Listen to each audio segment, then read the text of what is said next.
Makabebe, pagka nagkaroon ng lakihan ng tubig, bagyuhan, isa ito sa mga nilulubog at matagal bago humupa ang tubig. At ito rin yung mga lugar na parte na ang kanilang mga barangay na hindi na nawawalan ng tubig. Tingnan natin ngayon yan.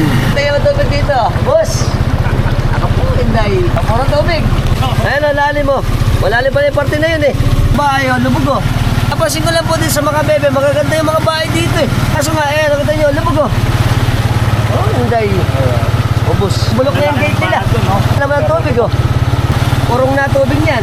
Purong na. Lalo siguro no, kasagsagan ng bagito. Puro lubog oh. Ito magaganda ng bahay. Pero isang bahay na nilubog talaga. Isang sa pinakamagandang bahay sa dati. Ayan oh. Oo nga ano. Ayan na, wala kaklase ko yan. Kawawa naman yung mga bahay dito tsaka yung mga nakatira. Anong single na ako eh. Ayan po. Hindi naman ang tubig. Ubus. Dito. Tayo sa video natin, share nyo na rin.